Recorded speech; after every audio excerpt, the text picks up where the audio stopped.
The crystal wine glasses chimed in perfect harmony, a delicate sound that echoed through the vaulted stone hall of Nightshade Keep. Torches blazed in iron sconces along the walls, casting dancing shadows across the assembled nobility. At the head of the grand obsidian table sat the three alpha kings of the Nightshade Dominion, Cassian, Dorian, and Lucian, identical in face but devastatingly different in presence. And beside them, in a seat that should have been one of honor, sat their consort. Theo Sinclair kept his spine straight through sheer force of will. His hands were folded in his lap, hidden beneath the table where no one could see them trembling. The formal consort's circlet, three intertwined silver bands representing his bond to all three kings, sat heavy on his dark hair, a crown that felt more like a collar with each passing day. He could feel the eyes on him, always watching, always judging. The whispers were a constant undercurrent beneath the formal dinner conversation, just loud enough for him to hear, just quiet enough to deny. Did you see the way he stumbled during the procession? Honestly, it's embarrassing. My cousin says he can barely read the old tongue. How is he supposed to advise on treaty language? Well, what did we expect? He's barely above common blood. The kings chose him for his face, not his mind. Theo's throat tightened. He risked a glance at Cassian, the eldest of the triplets, and the primary alpha. Cassian was deep in conversation with Lord Ravencroft, his sharp features animated as he discussed border patrols. His commanding presence filled the space around him, every inch the king who had united three warring territories under one crown. Cassian had the strategic mind, the one who saw 10 moves ahead, the one who had looked at Theo 6 months ago and said, "You will be perfect, exactly what we need." Theo had thought he meant as a mate. He'd been naive. Next to Cassian sat Dorian, the middle triplet. Where Cassian was all sharp edges and calculated charm, Dorian was smoother, quieter. He handled the diplomatic relations, the careful political dance that kept their allies aligned. Right now he was nodding along to something Lady Mormont was saying, his expression pleasant and attentive. Dorian never caused waves. Dorian kept the peace, even when keeping the peace meant sacrificing Theo's dignity. And then there was Lucian, the youngest by mere minutes but the fiercest. He commanded their military forces, trained their warriors, and carried himself with a barely leashed violence that made enemies think twice. His scent, smoke and steel, was the sharpest of the three, cutting through the heavy air of the hall. Lucian was the one who'd first scented Theo in the crowd during a royal tour. The one whose wolf had gone absolutely still, who'd grabbed his brother's arms and said, "It's him, our mate." That had been 7 months ago. 7 months since they'd courted him with startling intensity. 3 Alpha Kings focused on 1 Omega from a minor noble house was overwhelming in the best possible way. 7 months since the bonding ceremony where all 3 had marked him, their claiming bites forming a triangle on his throat that proclaimed him theirs to the entire kingdom. 7 months since everything had slowly, agonizingly fallen apart. A sharp laugh cut through his thoughts.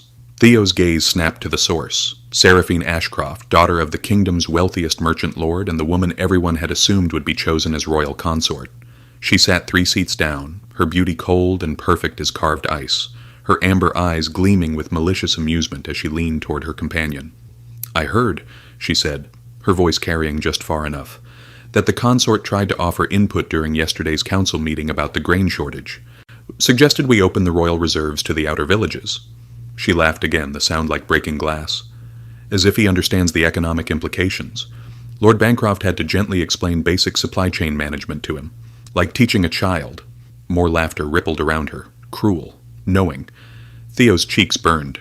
He had suggested opening the reserves, because people were starving in the outer territories, and the reserve grain was sitting in royal storehouses while children went hungry.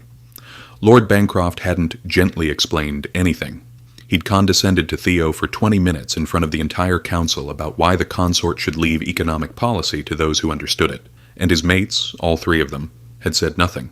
Cassian had simply moved the discussion forward. Dorian had looked uncomfortable, but remained silent. Lucian had been staring at patrol maps, and hadn't even looked up. Theo had learned the pattern by now. They would not defend him in public. They said it was to avoid appearing weak, to avoid showing that their bond could be used against them politically. They said he needed to command respect on his own, that running to them for protection would only make the pack see him as fragile. What they meant was, deal with it yourself, because defending you is inconvenient. Chengxi, a server approached with the next course, and in his nervousness Theo reached for his water glass a split second too early. His hand knocked the server's tray, sending a wine bottle teetering. The server caught it, barely, but not before a splash of deep red wine had landed on the pristine white tablecloth. The hall went quiet. It was such a small thing, a tiny accident, the kind that happened at every formal dinner. But Theo could feel every eye on him now. The weight of their judgment was suffocating. "Clumsy," someone murmured. "Can't even sit through dinner without incident. This is who represents our kingdom." Theo's hands clenched into fists beneath the table. His wolf, already weakened from months of suppression, from the constant psychological battering, whimpered inside him. He looked up, desperately seeking one of his mate's eyes. Any of them. Cassian's jaw was tight, but he was deliberately not looking at Theo. His attention was fixed on Lord Ravencroft as if nothing had happened. Dorian glanced at Theo, and for just a moment there was something like pity in his eyes. But then Lady Mormont said something, and Dorian turned back to her, the moment of acknowledgement gone. Lucien had finally looked up from his maps. His steel-gray eyes met Theo's across the table. For one breathless second, Theo thought he saw anger there. Not at Theo, at the situation, at the cruelty. Be-it Lucien's wolf was the most protective of the three. Surely he would say something, do something. But Lucien just held his gaze for a long moment, then deliberately looked away, returning to his conversation with the general. The message was clear. Handle it. You're embarrassing us. Something inside Theo's chest cracked. Not broke.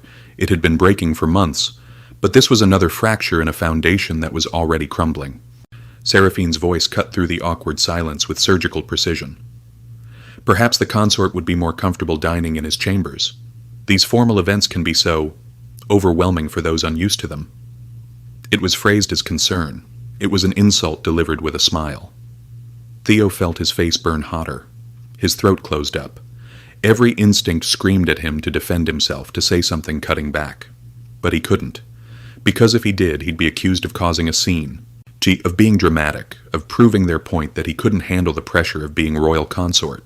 So he did what he'd learned to do. He smiled, a small, tight smile, and said nothing. The conversation resumed around him as if he'd ceased to exist. He sat through the rest of dinner in silence, his food untouched, his body rigid with the effort of not falling apart. When the meal finally ended, and the nobility began to disperse, Theo rose with as much dignity as he could muster. He didn't look at his mates, didn't wait for them. He simply walked out of the hall, his head high, his shoulders back, refusing to let them see how close he was to breaking. He made it to the royal consort's chambers. His chambers, separate from the king's own rooms, before the first tear fell. The rooms were beautiful, luxurious beyond anything he'd grown up with. High ceilings, plush carpets, a massive four-poster bed draped in midnight blue silk. The floor-to-ceiling windows overlooked the kingdom sprawling below the keep. It was a gilded cage. Theo closed the door behind him and leaned against it, his breath coming in shaky gasps. His wolf whimpered inside him, a pitiful sound. It had been so strong once, back before all this. Back when Theo was just the younger son of a minor noble house, overlooked but content. His wolf had been quiet, but confident, comfortable in its own skin. Now it cowered.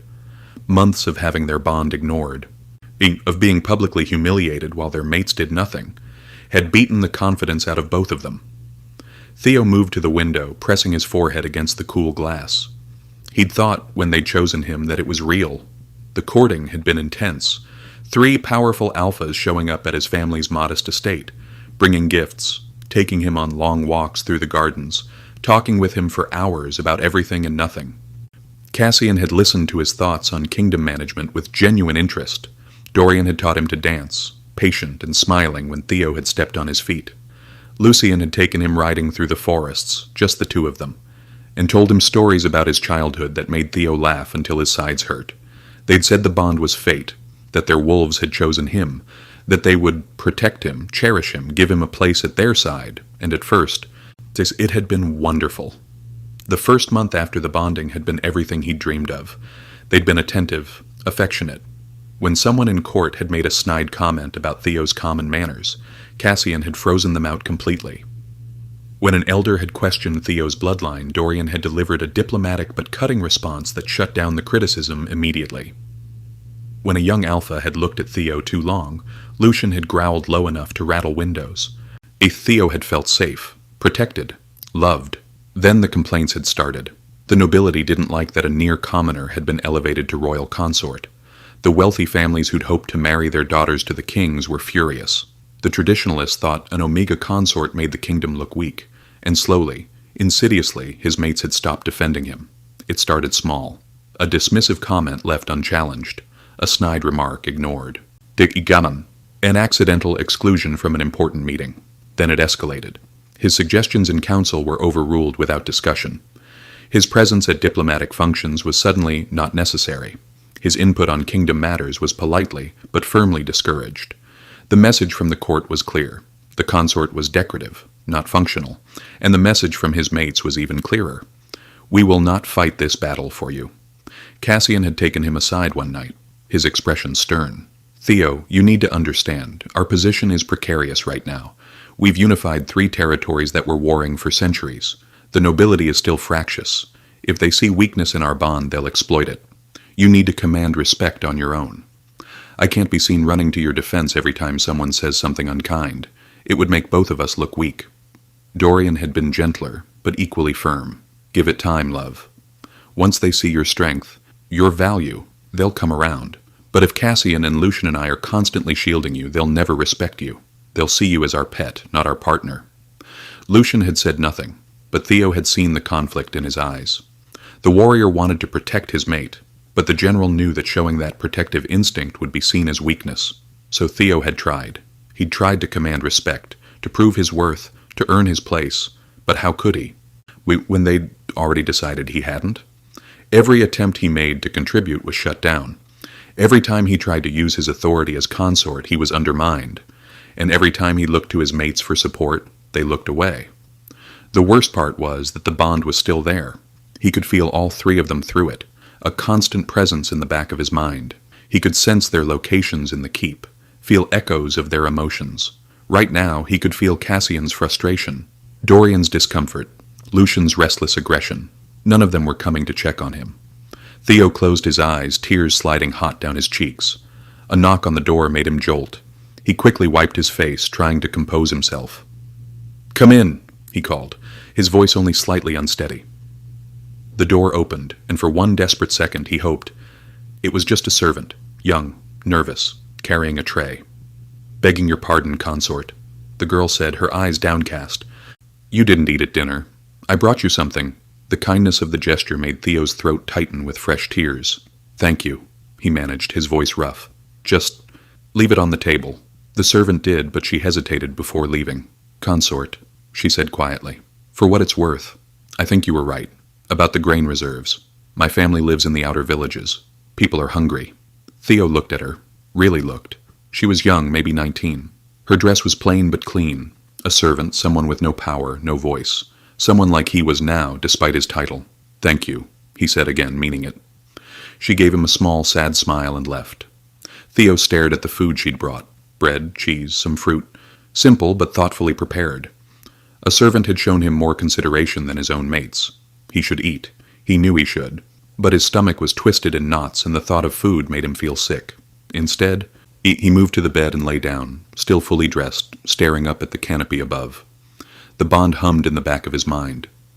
All 3 of them were still awake. Cassian was in his study, working. Dorian was in the diplomatic wing, likely drafting correspondence. Lucian was somewhere in the training complex, probably burning off frustration with physical exercise. None of them were coming to him. Theo pressed a hand to his chest, over his heart, where the bond felt like a knot of thorns. "Why am I not enough?" he whispered to the empty room. "What did I do wrong?" His wolf had no answer. It just curled up inside him, small and hurting. Theo didn't sleep that night. He lay in the dark, listening to the sounds of the keep settling around him, feeling the bond stretch thin and aching between him and the 3 alphas who were supposed to be his everything, and he wondered for the first time if he'd made a terrible mistake. The next morning brought another small humiliation. Theo woke to find that his formal robes, the ones embroidered with the nightshade crest, the ones he was supposed to wear to the morning council, had been moved, or misplaced, or deliberately hidden. He searched his chambers thoroughly, increasingly frantic as the hour of the council approached. Finally, with only minutes to spare, he found them, stuffed in the back of a wardrobe, badly wrinkled and smelling faintly of lamp oil. There was no time to have them cleaned or pressed. He threw them on, trying to smooth the wrinkles with his hands, his heart hammering. He arrived at the council chamber 3 minutes late. Every head turned as he entered. Cassian's expression was thunderous. "How gracious of you to join us, consort." The formal title, spoken in that cold tone, was worse than if Cassian had shouted. "I apologize," Theo said, his voice tight. My robes were—" "We don't have time for excuses," Cassian cut him off. "Please take your seat." Theo did, his face burning as he felt every judgmental stare. As he sat, he caught sight of Seraphine at the far end of the table. She was smiling, a small, satisfied smile. And Theo knew with absolute certainty that she'd been behind the missing robes. But he couldn't prove it. And even if he could, what would happen? He'd be accused of paranoia, of seeing conspiracies where there were only accidents. The council meeting dragged on. Theo sat in silence, too humiliated to contribute, barely listening to the discussion of trade routes and taxation. When it finally ended, he fled back to his chambers. This time he didn't even make it to the bed before the sobs started. The pattern repeated itself over the next month. His riding boots, his favorite pair, were slashed at the seams the night before a royal hunt. He had to sit out while the entire court rode without him, and endure their pitying looks and Seraphine's knowing smirk when they returned. A formal speech he'd carefully prepared for a visiting delegation went missing from his desk. He'd had to improvise, stumbling through it, painfully aware of every misspoken word. The delegation had been polite, but clearly unimpressed. At a state dinner, someone had doctored the seating arrangement, placing him at the far end of the table, on away from his mates, as if he were a distant cousin, not their bonded consort. Each time Theo went to his mates afterward, each time he tried to explain that these weren't just accidents, that someone was systematically trying to humiliate him, and each time they dismissed him. "Theo, boots wear out." "It's not a conspiracy," Cassian said, not even looking up from the map he was studying. "Perhaps you should keep better track of your documents," Dorian suggested gently, as if speaking to a child. "You're being paranoid," Lucian said bluntly. "The court is just testing you. Pushback is normal." But it wasn't normal, and it wasn't just testing. It was cruelty, systematic and deliberate, and his mates either couldn't see it or didn't care to. The bond between them stretched thinner with each passing day. The ache of it was constant now, a low throb that never went away. Theo began to feel like a ghost haunting his own life. He was present but not seen, acknowledged but not heard. The only time his mates paid attention to him was in the bedroom. 3 nights a week, one of them, or sometimes all 3, would come to his chambers. The bond demanded physical intimacy. Their wolves required it. And those nights, for a few brief hours, Theo felt like he mattered. Cassian would be focused and intense, his strategic mind applying itself to learning exactly what made Theo gasp and shudder. Dorian would be gentle and thorough, whispering praise and affection, making Theo feel cherished. Lucian would be possessive and fierce, his control carefully maintained but his passion burning hot. In those moments, with their scents surrounding him, their hands on his skin, the bond blazing bright and warm between them, Theo could almost believe things would be okay.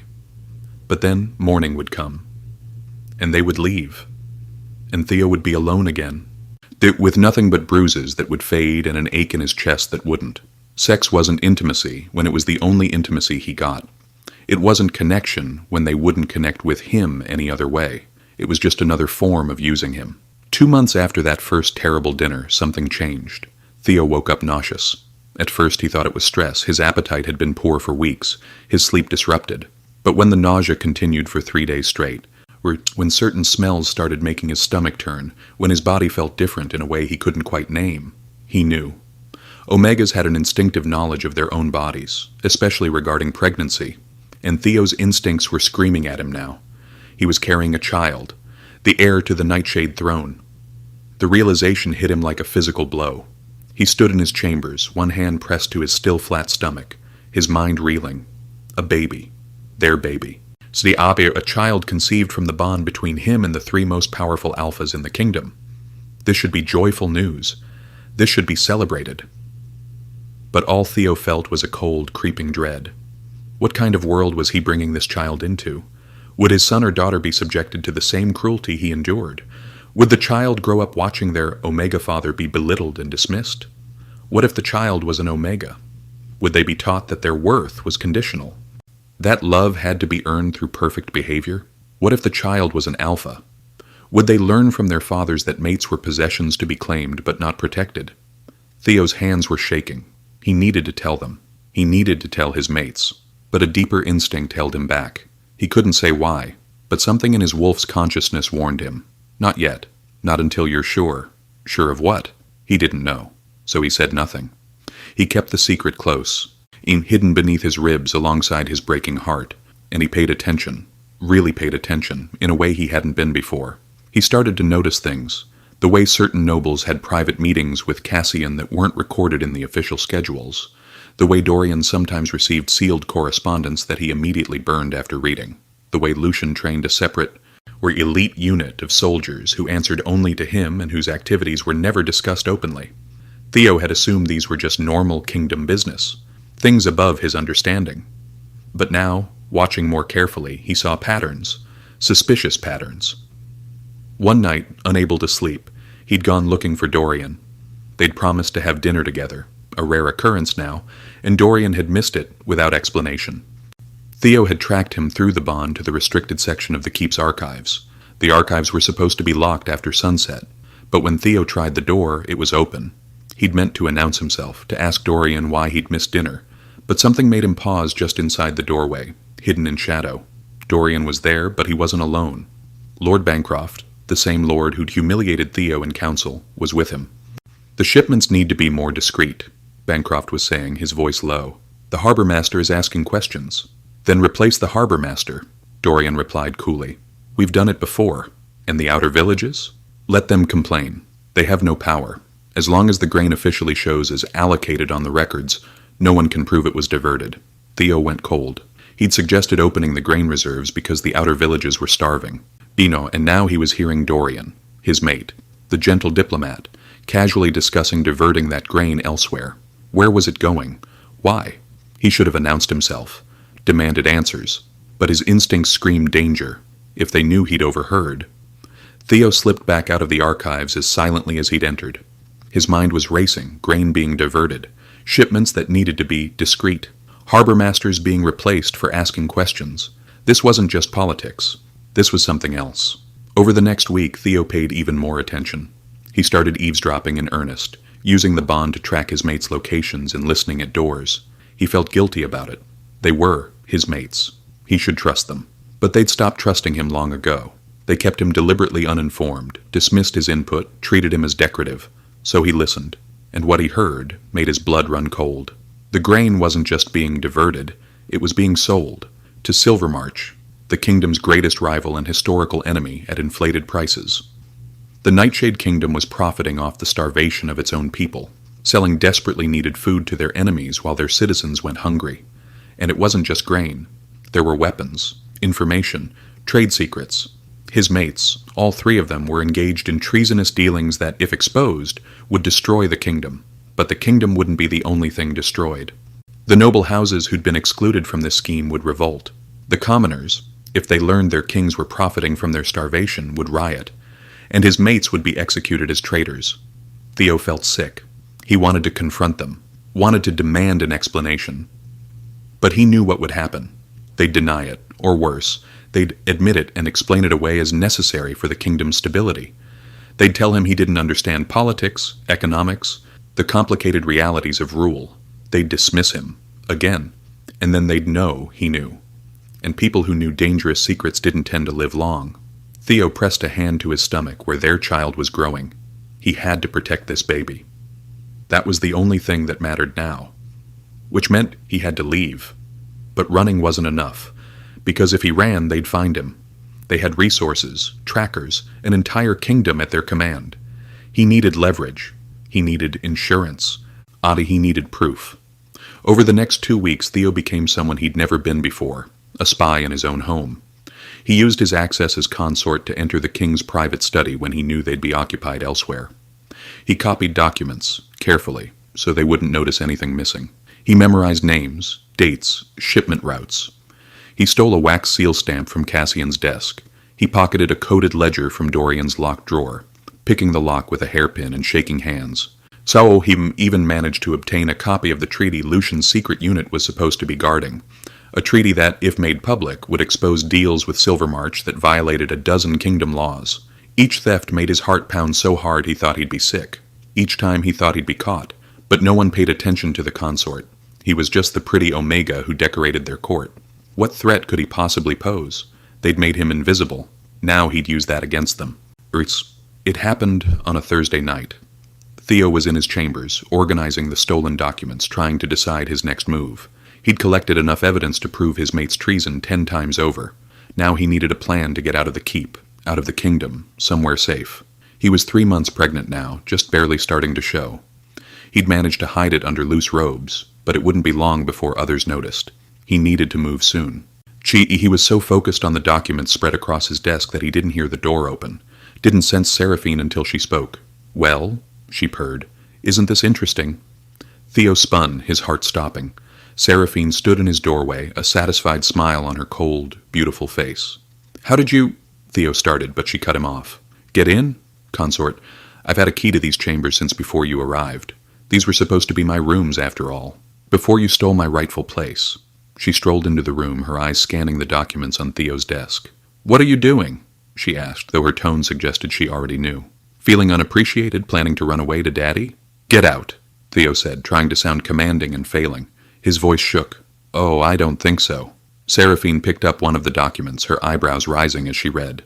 "Oh my. This is quite damning, isn't it? Our treasury records showing grain sales to Silvermarch." She looked at Theo with mock concern. "Where did you get these? That's none of your business." "It absolutely is my business.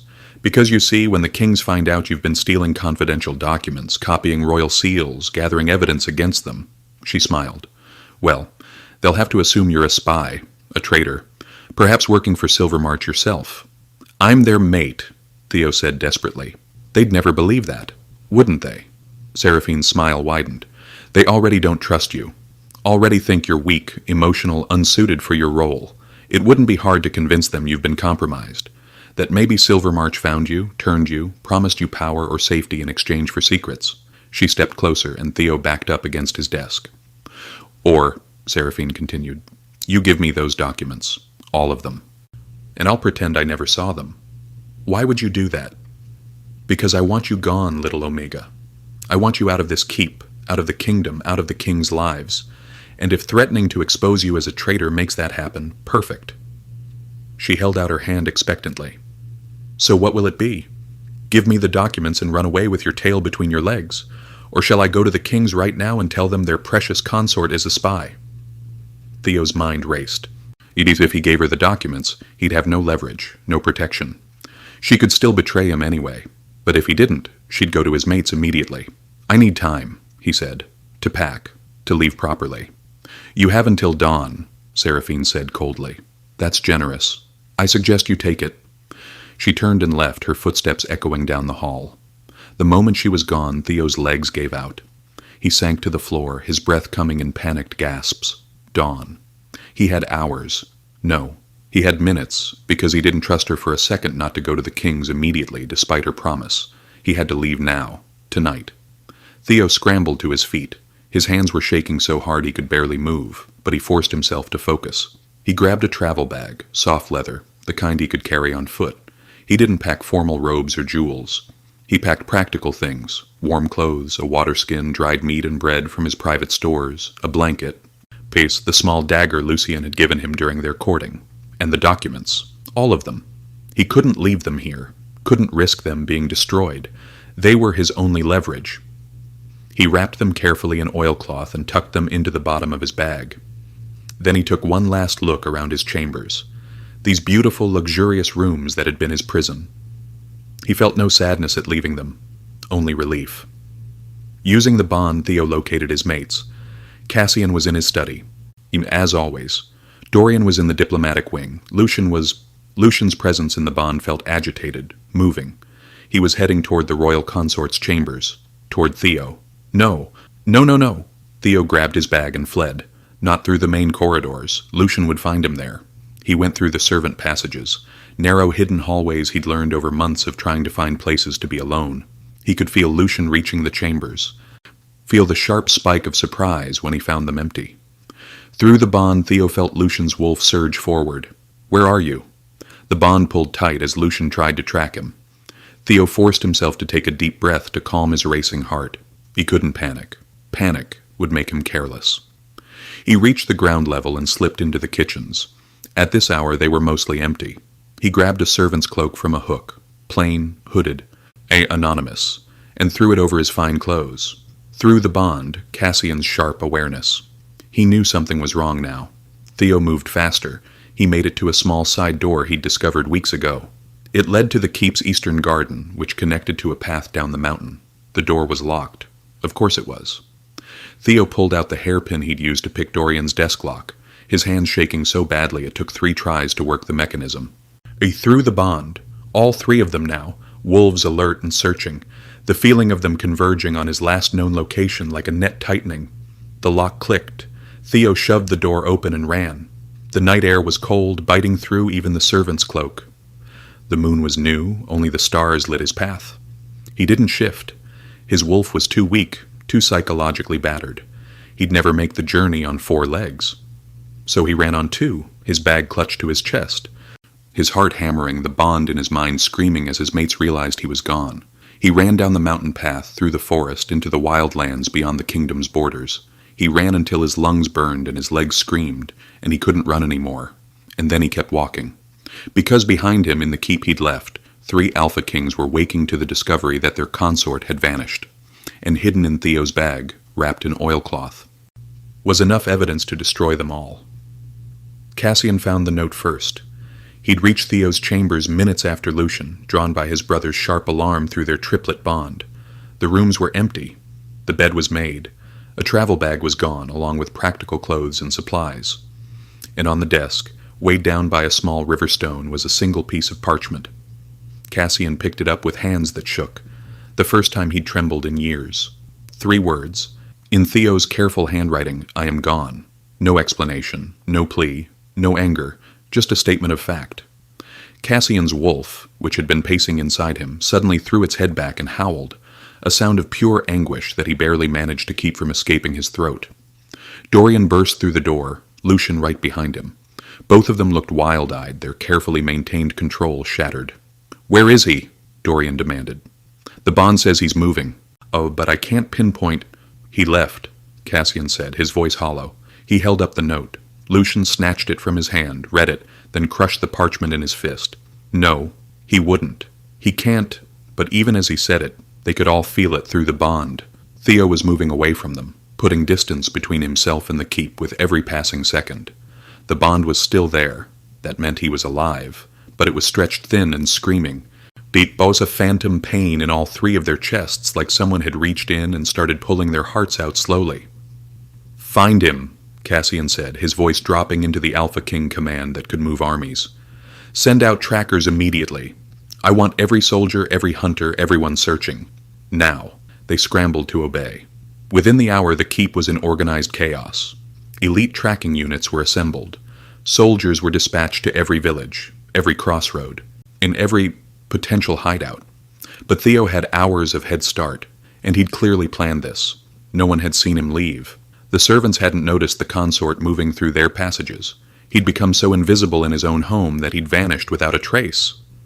Cassian stood in the war room staring at maps, his mind working furiously to predict where Theo might go. Back to his family? No. The Sinclair house was small, powerless. They couldn't protect him from 3 Alpha Kings. Theo would know that. To a neutral territory, possible, but most neutral pacts wouldn't risk offending the Nightshade throne by harboring a runaway consort, unless— "Silvermarch," Dorian said quietly, and Cassian's blood went cold. Silvermarch Kingdom. Their historic rival. A kingdom that would love nothing more than to embarrass the Nightshade Kings by granting their consort asylum. "He wouldn't," Lucian growled. "He's our mate. He wouldn't go to our enemies." "Where else would he go?"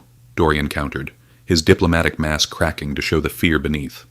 "Where else would be powerful enough to protect him from us?" Cassian's mind was already racing ahead. If Theo went to Silvermarch, it would be a diplomatic nightmare. They couldn't just march in and take him back. That would be an act of war. But they also couldn't let him stay there. The humiliation alone would destabilize their rule. "We'll find him before he reaches Silvermarch," Cassian said firmly. "The journey on foot would take weeks. We have time." But even as he said it, doubt gnawed at him. Theo had left. Their mate, their consort, had fled in the night without a word, and some part of Cassian, the part he ruthlessly suppressed, whispered, "You drove him to this. You and your brothers. You failed him." Theo walked for 2 days straight before his body forced him to stop. He'd rationed his food carefully. She'd drunk from streams when he found them. The forest was dense here, the paths animal trails rather than roads. He'd made it farther than he'd hoped, but he was exhausted. The pregnancy sapped his strength, and the stress of the past months had left him with nothing in reserve. On the third night, huddled under a rocky overhang while rain poured down, Theo finally let himself cry. Great, gasping sobs that tore out of his chest. Grief for what he'd lost. Terror for what lay ahead. His hand moved to his stomach, to where the child was growing. "I'm sorry," he whispered to the tiny life inside him. "I'm so sorry. You deserve better than this. Better than me running through the woods, running from your fathers." His wolf stirred, weak but angry. "Not fathers," it growled. "They stopped being worthy of that title when they stopped protecting us." Theo curled tighter around himself, around the secret life he carried. He'd read about pack bonds breaking before, about mates who separated, whose bonds frayed and died. It was supposed to be agonizing, potentially fatal. Right now the bond was still there, a thin, aching thread connecting him to Cassian, Dorian, and Lucian. He could feel them through it. Their panic, their anger, their desperate searching. Part of him wanted to send reassurance down the bond. "I'm alive. I'm safe. Don't worry." But a larger part, the part that had spent months being dismissed and humiliated, felt a dark satisfaction. Let them worry. Let them panic. Let them finally feel a fraction of the fear and hurt he'd been drowning in for months. The rain stopped sometime before dawn.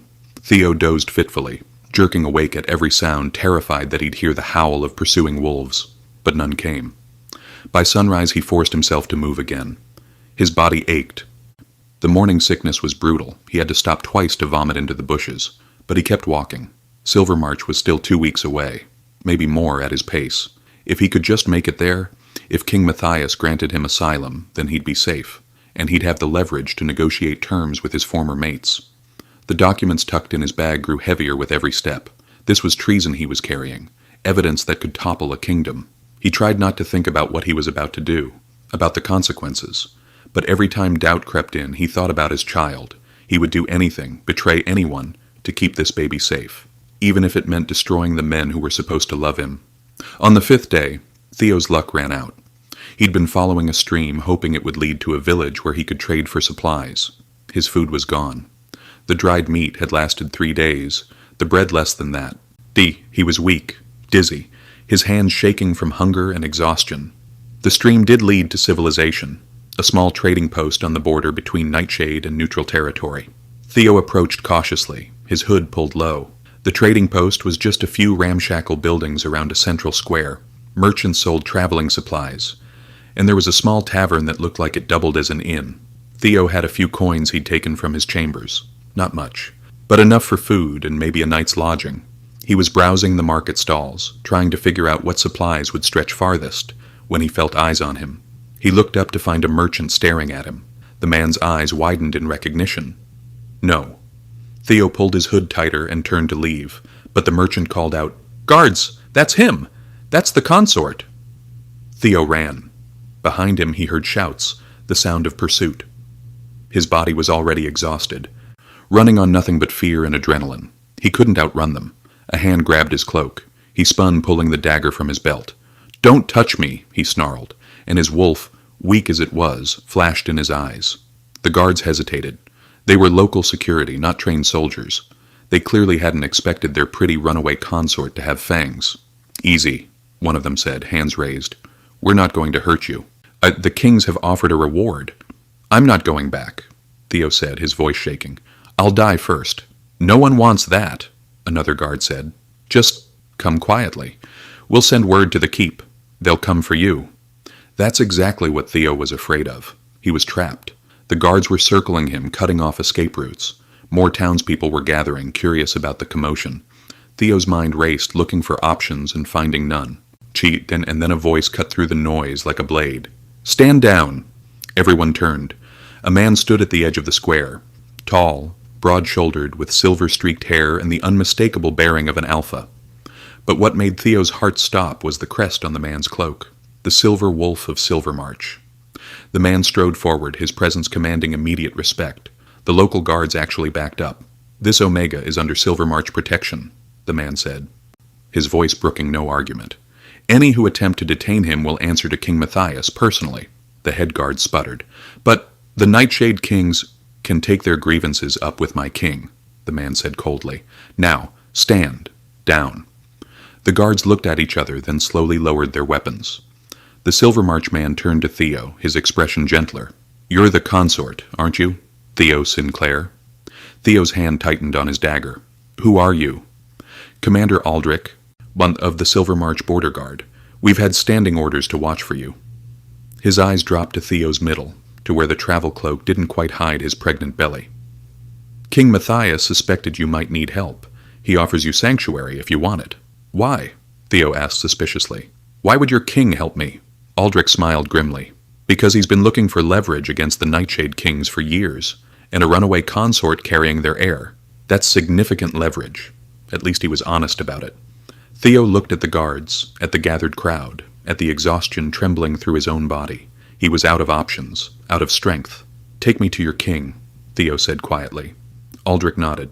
"We have horses. Can you ride?" "Yes." "Good. We'll reach the Silvermarch capital by nightfall tomorrow." As they prepared to leave, Aldrich leaned close. "I don't know your story," he said quietly. "But King Matthias does not give sanctuary lightly. He'll want something in return. Are you prepared for that?" Theo thought of the documents in his bag, the evidence that could shatter kingdoms. "Yes," he said firmly.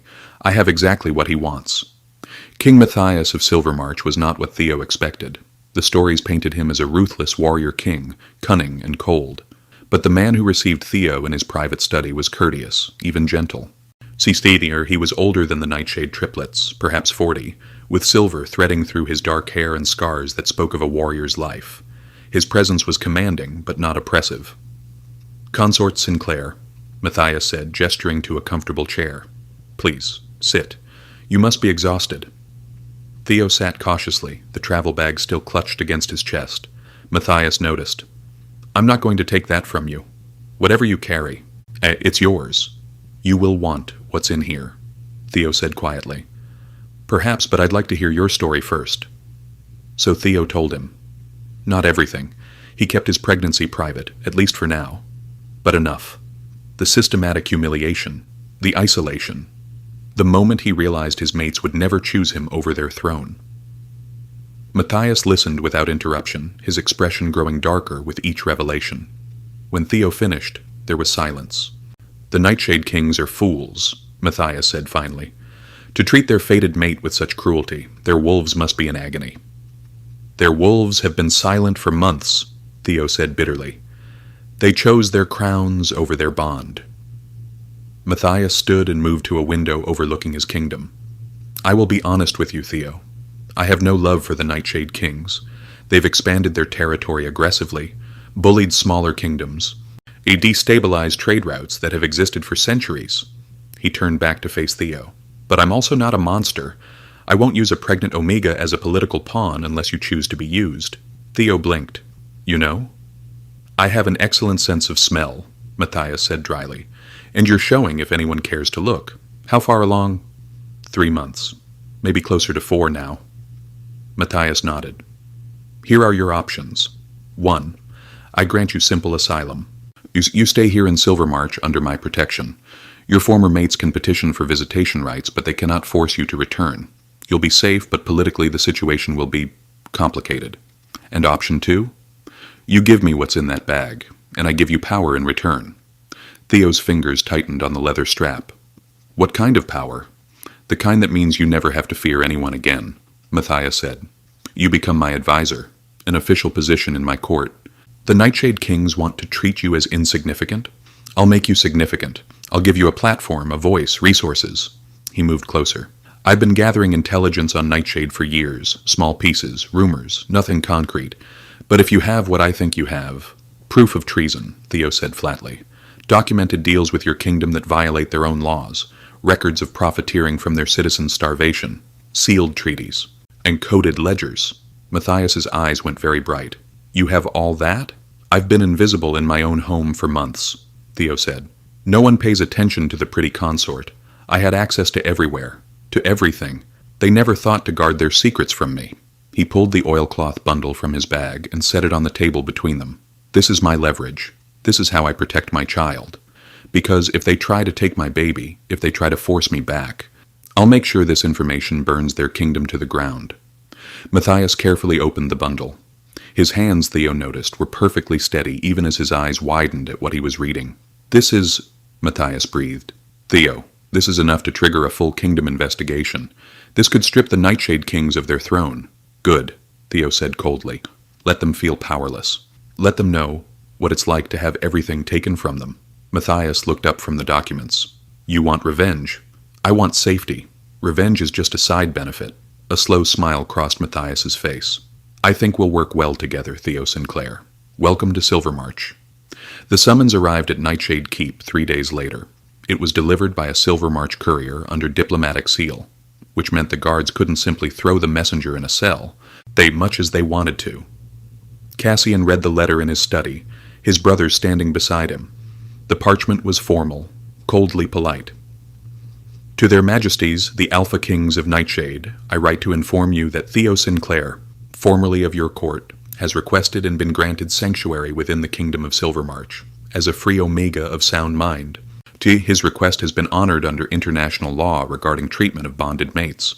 Should you wish to petition for contact, you may submit a formal request to my court. Any attempt to extract him by force will be considered an act of war. Respectfully, King Matthias of Silvermarch. Cassian read it twice, then a third time as if the words would change. No, Lucian said, his voice a low growl. No, he can't do this. Theo is our mate, and our bond means nothing legally if the Omega requests separation, Dorian said quietly. He looked stricken. Matthias is following the law. We have no recourse except diplomatic petition. We don't need recourse, Cassian said, his voice deadly calm. We need an army. We'll march on Silvermarch. And start a war, Dorian cut him off. A war that will kill thousands, that will destabilize the entire region. He's our mate. He was our mate, Dorian said, and his voice cracked. And we drove him away. We drove him to our enemies. The truth of it hung in the air like poison. Cassian's carefully constructed control shattered. He swept the contents of his desk to the floor with a roar, papers and books scattering. I will not accept this, he snarled. I will not lose him to Matthias. You already lost him, Lucian said, his voice hollow. We all did, months ago. We just didn't realize it. Cassian turned on his brother. Don't you dare give up. Our wolves chose him. The bond still exists. That means there's hope. Hope? Lucian laughed bitterly. He fled in the night, Cassian, without a word, without a goodbye. He'd rather risk death alone in the wilderness than spend one more day with us. What part of that says hope to you? Dorian sank into a chair, his head in his hands. The entire court knows now that our consort fled to our greatest rival. The humiliation... Fuck the humiliation, Lucian snapped. I don't care about appearances. I care about Theo. You cared too late, Dorian said quietly. We all did. The bond in their chests was a constant ache now. Theo was alive. They could feel that much. But he was distant, and the emotional connection was muted, deliberately shut down on his end. He didn't want to feel them, didn't want their presence in his mind. The rejection was more painful than any physical wound. Cassian forced himself to breathe, to think strategically. Emotion wouldn't solve this. Action would. We petition for contact, he said. Formal diplomatic channels. We request a meeting. And if Theo refuses? Dorian asked. He won't, Cassian said with more confidence than he felt. Because he'll want to set terms. For the child. Both his brothers went very still. What child? Lucian asked carefully. Cassian's jaw tightened. You haven't noticed. The subtle scent change in the bond. The way his presence feels. A different. Understanding dawned on Dorian's face, followed immediately by devastation. He's pregnant. He was pregnant when he left. He was pregnant, and he didn't tell us, Lucian said, his voice raw. He was carrying our heir, and he ran away. Because he didn't trust us to protect him, Dorian whispered. Or the child. We failed so completely that he'd rather give birth alone in enemy territory than trust us. The weight of that truth was crushing. Cassian's hands were shaking. He curled them into fists. Draft the petition. We request a meeting, face to face, to discuss terms regarding the child's welfare and future. And if he still refuses? Dorian pressed. Then we'll have to accept that we've lost them both, Cassian said, and the words tasted like ash. Theo received the petition 2 weeks later. He was settled into Silvermarch now. Matthias had given him comfortable rooms in the palace, assigned him a personal guard, and most importantly, treated him with respect. In their first few strategy meetings, Matthias had actually listened to Theo's input, asked his opinion, valued his insights. It was such a stark contrast to the Nightshade Court that Theo had nearly wept. Now, sitting in a sun-filled study with Matthias, Theo read the carefully worded petition from his former mates. We request an audience with Theo Sinclair to discuss terms regarding the welfare of our unborn heir. We acknowledge his autonomy and right to sanctuary. We seek only to establish contact and negotiate a path forward that serves the child's best interests. They know, Theo said quietly. About the pregnancy? They'd have to be idiots not to sense it through the bond, Matthias replied. He was reviewing one of the documents Theo had provided, making notes. Will you see them? Do I have a choice? Of course you do. You're under my protection. I can refuse them entry to Silvermarch. Theo considered. Part of him wanted to refuse, to let them suffer the way he'd suffered. But another part, the part that was thinking strategically now, recognized an opportunity. I'll see them, Theo said. But on my terms, here in Silvermarch, in a formal setting, with guards present. Done, Matthias agreed. I'll send the approval. They can come in 1 week. That week was simultaneously the longest and shortest of Theo's life. He used the time well. He worked with Matthias on presenting the evidence he'd gathered, turning scattered documents into a coherent case. He trained with the palace guards, not combat, but protocols, how to carry himself with authority. He practiced what he'd say. Practiced keeping his emotions locked down, his face neutral. By the time the day arrived, Theo was as ready as he'd ever be.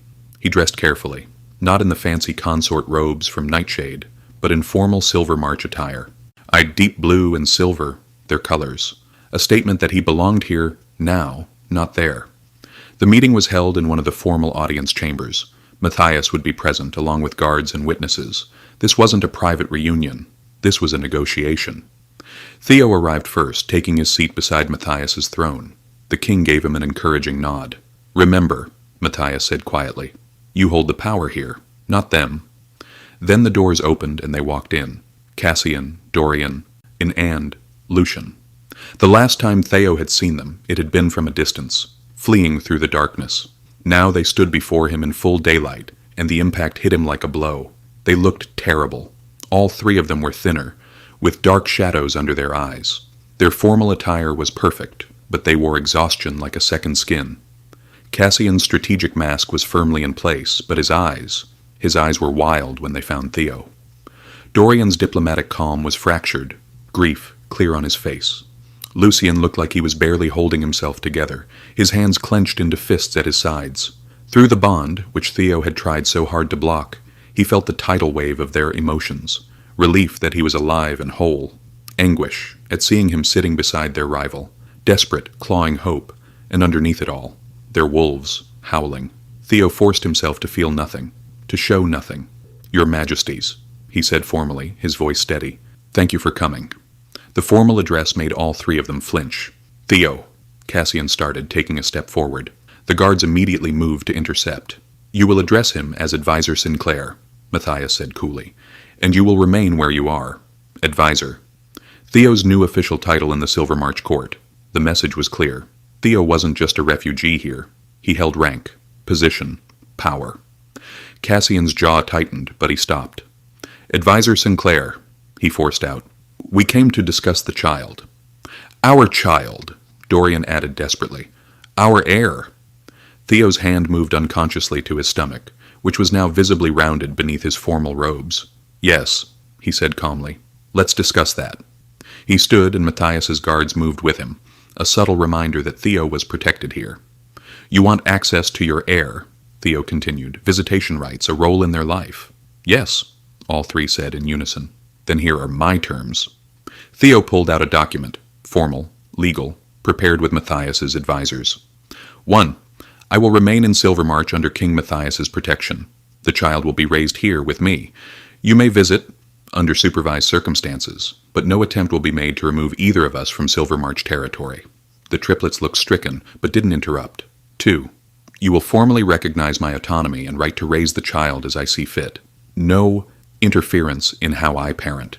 Theo! Lucian started. Advisor Sinclair. Matthias corrected sharply. Lucian's jaw worked. Advisor Sinclair, please, let us explain. There's nothing to explain, Theo said, his voice still calm but with an edge of steel now. You had months to explain. Months to defend me, support me, see me. You chose not to. Now you live with the consequences. We were wrong, Dorian said, his voice cracking. We see that now. We were fools, and we failed you. And we're sorry. I don't want your apologies. Theo cut him off. I want legal protections for my child, that's all. Our child, Cassian corrected, an edge of command in his voice. The bond between them suddenly pulled taut, and Theo felt Cassian pushing against the barriers he'd erected, trying to use the alpha-omega dynamic to compel compliance. Theo's wolf snarled, and to everyone's shock pushed back. Cassian actually stumbled, his eyes widening. I am not your consort anymore, Theo said quietly. Your alpha commands hold no sway over me, and if you try that again, this meeting is over. Matthias was watching with barely concealed satisfaction. The Nightshade Kings, so powerful and unshakable, were being dismantled by a single Omega. An Omega they'd underestimated.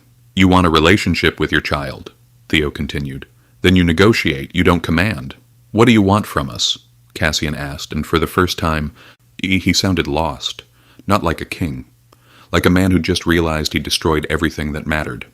Theo paused. This was the moment where he revealed his final card. I want the truth, he said, about the grain shipments, about Silvermarch, about all of it. The color drained from all three faces. What? Dorian whispered. Did you think I didn't know? Theo asked. I was invisible in your court. No one paid attention to the consort, which meant I could go anywhere. I hear anything, see anything. He gestured, and one of Matthias's advisors brought forward a folder, the evidence Theo had compiled. Grain sales to Silvermarch while your own people starve. Weapons treaties that violate kingdom law. Coded ledgers showing embezzlement from the royal treasury. Illegal taxation of border villages. Theo set the folder on the table between them with a heavy thud. I have it all, he said softly. Every crime, every act of treason, documented, witnessed. It's sealed with your own stamps. The silence in the room was deafening. You're bluffing, Cassian said, but his voice lacked conviction. Theo opened the folder and pulled out a single document, held it up. It was a treaty, signed in all three of their hands, authorizing the sale of military intelligence to Silvermarch in exchange for gold. Treason, by any definition. Lucian made a strangled sound. Dorian looked like he might be sick. Cassian just stared at the document, then at Theo. When? I started collecting evidence 2 weeks before I left, Theo said. Once I realized what you were doing. Once I understood that the mate bond meant nothing compared to your greed. It wasn't greed, Dorian protested weakly. It was, we had to stabilize the kingdom. By starving your own people. Theo's voice finally showed emotion, cold fury. By selling secrets to your enemies. Don't dress it up as necessity. It was greed and corruption. It's plain and simple. And you're going to what? Cassian asked, his strategic mind already working through scenarios. Blackmail us? Threaten to release this unless we give you what you want? No, Theo said. I'm going to give you a choice. He pulled out a second document. This one was simpler, a contract. You sign this. You agree to my terms regarding the child. You provide financial support, but make no custody claims. You allow me to live here in peace. You visit on a schedule we establish together. Supervise visits where you can be fathers to your child. He paused. And in return, I keep this evidence private. I don't destroy your kingdom. I don't expose you as traitors. You get to keep your throne and your lives. That's blackmail, Lucian growled. That's insurance, Theo corrected. You had all the power when we were bonded. You used it to break me. Now I have the power. And I'm offering you more mercy than you ever showed me. The triplets looked at each other. Some silent communication passed between them. And if we refuse? Cassian asked quietly. If we fight this? Theo's expression didn't change. Then I release everything. Your kingdom collapses. You're tried for treason and likely executed. And your child grows up knowing their fathers chose pride over their lives. You wouldn't, Dorian breathed. Try me, Theo said flatly. I've already lost everything once. I have nothing left to lose except my child, and I will protect them from you if I have to. The threat hung in the air. Matthias watched it all with barely concealed glee. The Nightshade Kings were trapped, and they knew it. Finally, Cassian spoke. May we have privacy to discuss? No, Matthias said pleasantly. You can discuss here, where we can all witness, or you can accept the terms as written. It was a power play, a deliberate humiliation, and there was nothing they could do about it. Cassian looked at his brothers, at Theo, at the evidence sitting between them like a bomb waiting to detonate. Then he did something Theo had never seen him do before. He knelt. Dorian and Lucian followed, the three Alpha Kings on their knees before their former consort. We accept your terms, Cassian said, his voice rough. All of them. We will sign whatever you require. We will agree to supervised visitation. We will provide support. We will not fight you. He looked up at Theo, and his eyes were filled with such raw anguish that Theo almost felt sorry for him. But please, Cassian continued, please let us be part of our child's life. Let us try to earn back even a fraction of what we destroyed. We don't deserve it. We know we don't. But our child deserves to know their fathers. Even fathers who are traitors? Theo asked coldly. We'll stop, Dorian said desperately. All of it. The deals with Silvermarch, the embezzling, everything. We'll make reparations to the villages. We'll fix what we've broken. You'll fix it because if you don't, I'll expose you, Theo clarified. Not because you've suddenly grown a conscience. Does it matter why, if the outcome is the same? Lucian asked quietly. People will be fed. Villages will be compensated. The corruption will end. He wasn't wrong. Theo looked at the three of them, kneeling before him. The men who were supposed to be his everything, who'd promised to protect and cherish him, who'd failed him so completely. Sign the contract, he said finally, and we'll discuss visitation schedules. Relief washed over their faces so intensely that it was almost painful to see. They signed, right there, in front of everyone, all three of them, their signatures binding them to Theo's terms. When it was done, Matthias's advisors took the documents to be sealed and filed. Theo stood. You can visit once a month for now. When the baby is born, we'll reevaluate. But you come here. You follow Silvermarch protocols, and you never ever try to assert Alpha authority over me or my child again. Understood, Cassian said hoarsely. They stood, and for a moment Theo thought one of them might try to approach, to touch him, to bridge the chasm between them. But they didn't. They stayed where they were, three powerful kings rendered powerless by their own failures. We'll leave you now, Dorian said softly. But, Theo, Advisor Sinclair, for what it's worth, we really are sorry. And we really will spend the rest of our lives trying to make this right. Good luck with that, Theo said, his voice empty of emotion. He turned and left the audience chamber, Matthias's guards following. He didn't look back at his former mates. He was done looking back. 4 months later, Theo gave birth to a son. The labor was difficult, 18 hours of pain and fear and desperate hope. But when it was over, when the midwife placed the tiny, perfect baby in his arms, Theo wept. Kyle, he whispered, looking down at his son's face. Your name is Kale. The baby had dark hair, like all of them. And when his eyes opened, still that newborn blue, though they'd change, Theo saw echoes of his father's in the shape of his face, but he saw himself too, in the set of the baby's chin, the tiny, stubborn frown. This child was his, wholly his, and he would raise Kale to be strong, compassionate, loved, everything Theo had been denied. Matthias visited that first evening, bringing gifts and congratulations. He's beautiful, the king said sincerely, and strong. I can already feel his alpha presence. An alpha? Of course. With 3 alpha fathers, it was likely. I've sent word to Nightshade, Matthias continued. Per your agreement. Theo nodded, exhausted. When? They're asking to visit in 3 days. Respectfully, might I add. With no demands. 3 days to prepare himself. To gird his heart. When his former mates arrived, Theo was waiting in the nursery. Kyle was sleeping in his cradle, swaddled in soft blankets. Theo heard them before he saw them. Heard their footsteps in the hall. Heard their voices asking guards for permission to enter. So different from the commanding kings they'd been. They entered quietly, all 3 of them, moving with the careful restraint of predators in unfamiliar territory. And then they saw the cradle. The transformation on their faces was instant. The careful control shattered, replaced by raw wonder and devastating love. Cassian approached first, slowly, as if afraid Theo would tell him to stop. May I? He asked quietly. Theo nodded. Cassian knelt beside the cradle and looked down at his son. And Theo watched as the powerful Alpha King began to cry. Silent tears streamed down Cassian's face as he looked at the tiny life they'd created. He's perfect, Cassian whispered. Theo, he's perfect. Dorian was next, kneeling on the other side. His diplomat's mask was completely gone, replaced by such naked emotion that Theo had to look away. "What's his name?" Dorian asked. "Cale," Theo said. "Cale Sinclair."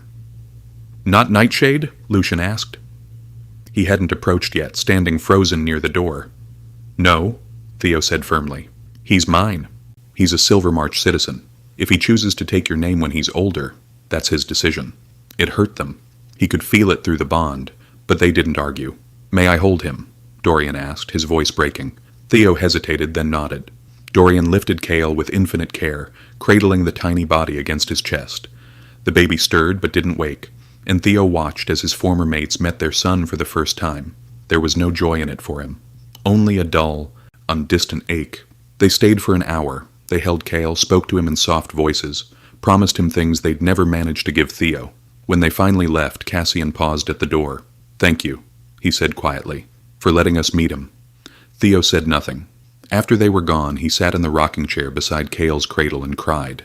Not from sadness, not from anger, from relief. He'd done it. He'd gotten himself and his son to safety. He'd secured their future. And his former mates would have to live with the consequences of their failures forever. That was victory enough. 5 years later, Cale was running through the palace gardens, his dark hair flying behind him as he chased butterflies with the single-minded determination of a 5-year-old alpha in training. Theo watched from a bench, a small smile on his face. His son was thriving, happy, confident, loved. Everything Theo had promised him. Footsteps approached. Our Theo didn't need to look to know who it was. "Hello, Matthias," he said. The king settled beside him, watching Cale play. "The delegation from Nightshade arrived an hour ago." "I know." This was the monthly visit. Cassian, Dorian, and Lucian came like clockwork. Never late, never missing a month. They'd kept every promise they'd made 5 years ago. The corruption had been rooted out of Nightshade. The villages had been compensated. The illegal deals had stopped. They were trying, and Theo could give them that much. "How are you doing?" Matthias asked quietly. "Fine," Theo said. It was his standard answer. "Theo," he sighed. "I don't know. They're good fathers. Kyle loves them, and I'm grateful for that. But I don't feel anything anymore. Not love, not hate, just nothing." The bond was still there, stretched thin, barely perceptible, but present. He'd never bothered trying to break it completely. It didn't matter enough to bother. "That's growth," Matthias said. "You've moved on." "Have I?" Theo looked down at his hands. "Or have I just gotten very good at feeling nothing?" Before Matthias could answer, Cale came running up, breathless and laughing. "Papa, Papa, did you see? I caught one." He held up his cupped hands. A butterfly fluttered inside. "I did see," Theo said warmly. "Very impressive. Now let it go gently." Cale carefully opened his hands, and the butterfly flew away. Are my sires coming today?" Cale asked. He called Theo Papa, and his biological father's sires, a distinction Theo had taught him from the beginning. "Yes, they'll be here soon." "Good!" Cale beamed. "Sire Lucian promised to teach me sword forms." He ran off again, full of limitless energy. "He's happy," Matthias observed. "He is," Theo agreed. And that had to be enough, because Theo had learned something important over the past 5 years. He didn't need to be happy. He just needed to be safe, to be respected, to be in control of his own life. Happiness was a luxury. Safety was essential, and he had that now. When the Nightshade delegation arrived, Theo received them in the formal gardens as always. Kyle immediately launched himself at Lucian, who caught him with practiced ease. "Sire, you came." "Of course I did," Lucian said, genuine warmth in his voice. "I always do." Cassian and Dorian greeted their son with equal affection, their faces lighting up in ways Theo rarely remembered from their time together. They were good fathers, attentive, patient, present, all the things they hadn't been as mates. "Theo," Cassian greeted him formally. They'd learned over the years that Theo preferred distance. "You look well." "Thank you. So do you." It was always like this. Polite, cordial, empty. They spent the afternoon in the gardens. The triplets played with Cale, taught him things. I listened to his endless stream of 5-year-old observations about the world. Theo watched from a distance, as he always did. At one point, Dorian approached him. Out of all 3, Dorian was the one who still tried to bridge the gap. "He's growing so fast," Dorian said softly. "Yes. He has your eyes." "And Cassian's stubbornness." Dorian smiled sadly. That too. Silence. Do you ever... Dorian started, then stopped. What? Do you ever think about what might have been? If we'd been better? If we'd fought for you? Theo considered the question. Once it would have broken him. Now he just felt tired. No, he said honestly. I don't. Because thinking about what might have been means living in the past. And I'm not doing that anymore. Dorian looked devastated but nodded. I understand. As the sun began to set and the visit came to an end, the triplets said goodbye to Kyle with promises to return next month. Then they turned to Theo. Thank you, Cassian said, as he always did, for this, for him, for letting us be part of his life. You're his father's, Theo said simply. He deserves to know you, even if I don't want to, went unsaid. They left, and Theo watched them go. Matthias appeared beside him again. They love you, you know, the king said quietly. They've never stopped. The bond is scar tissue, Theo interrupted. It exists. It aches sometimes. But it's not love. It's just biology refusing to let go. Is that really how you feel? Theo looked down at his son, who was now showing him a rock he'd found. Kale's joy was uncomplicated, pure. It doesn't matter how I feel, Theo said finally. What matters is that Kyle is safe, healthy, and loved, that I have a life here where I'm valued, that I don't wake up every morning afraid of being humiliated. He picked up his son, settled him on his hip. They destroyed the person I was, Theo continued quietly. The Omega who believed in fated mates and true love and alpha protection. That person is gone. I'm what's left, and what's left is strong enough to survive, strong enough to protect my son, strong enough to never, ever let anyone treat us that way again. He looked at Matthias. That's not healing. It's not forgiveness. It's just survival. And is survival enough? Matthias asked gently.